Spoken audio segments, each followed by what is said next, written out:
السلام علیکم ورحمۃ اللہ وبرکاتہ۔ رموز اوقاف اس کے متعلق دیکھیں گے ہم۔ نمبر 1، تلاوت کے دوران میں درج ذیل رموز اوقاف کو ملحوظ رکھنا چاہیے۔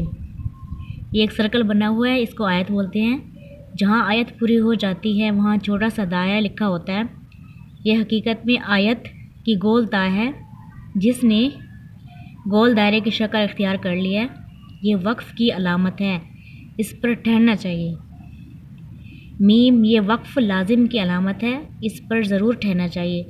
اگر نہ ٹھہرا جائے تو اکثر جگہ معنی و مفہوم کے غلط ہونے کا امکان ہے۔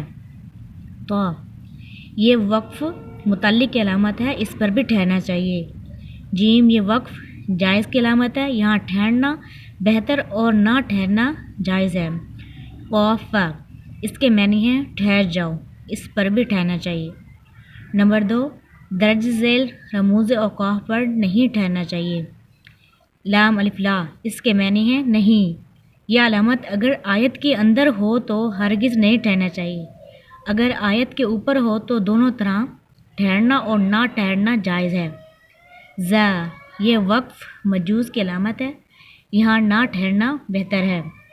صاد، یہ وقف مرخص کی علامت ہے، یہاں ملا کر پڑھنا چاہیے، اگر بوقت ضرورت ٹھہرا جائے تو رخصت ہے۔ یہ بھی یاد رہے کہ صاد پر ملا کر پڑھنا ذا کی نسبت زیادہ ترجیح رکھتا ہے۔ صلے، یہ الوصل اولا کا اختصار ہے، یہاں ملا کر پڑھنا بہتر ہے۔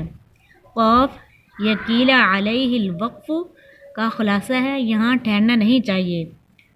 صاد لام، یہ قد یوصلو کی علامت ہے، یہاں کبھی ٹھہرا جاتا ہے اور کبھی نہیں، البتہ ٹھہرنا بہتر ہے۔ نمبر 3، چند مشہور وقوف کی وضاحت۔ وقف النبی صلی اللہ علیہ وسلم، اس کا مطلب ہے کہ یہاں نبی صلی اللہ علیہ وسلم نے وقف کیا ہے اور یہاں ٹھہرنا مستحب ہے۔ وقف منزلہ، اس کو وقف جبرائیل علیہ السلام بھی کہتے ہیں، یہاں پر بھی وقف کرنا مستحب ہے۔ وقف غفران، غفران کا معنی ہے بہت زیادہ بخشش طلب کرنا، یہاں پر پڑھنے اور سننے والے کو بخشش مانگنی چاہیے، یہاں وصل کرنے کی بجائے وقف کرنا بہتر ہے۔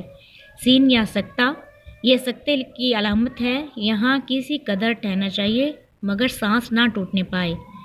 وقفہ، یہ لمبے سکتے کی علامت ہے، یہاں سکتے کی نسبت زیادہ ٹھہرنا چاہیے لیکن سانس نہ ٹوٹے۔ یہ 3 ڈاٹس بنے ہوئے ہیں، یہ قریب قریب 2 جگہ 3 نقطے ہوتے ہیں جسے معانقہ کی علامت کہتے ہیں۔ قرآن کے حاشیے پر لکھا لفظ مع اسی کا اختصار ہے، ان دونوں مقامات میں سے کسی ایک پر ٹھہرنا چاہیے۔ کاف، یہ کذالک کا مخفف ہے، اس کا مطلب ہے کہ وقف کی جو علامت پہلے گزری ہے اس کا بھی وہی حکم ہے۔ یہ اس طرح 5 بنا ہوا ہے، اس کا مطلب ہے کہ کوفیوں کے علاوہ دیگر قراء کے نزدیک وہاں آیت ہوتی ہے، اگر کوئی یہاں وقف کرے تو لوٹانے کی ضرورت نہیں۔ اہم معلومات۔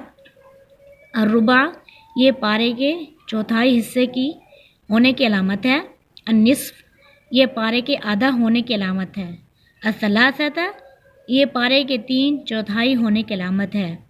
السجدہ، قرآن مجید میں دوران تلاوت 15 مقامات پر سجدہ کرنا مسنون ہے۔ عین، یہ رکوع کی علامت ہے۔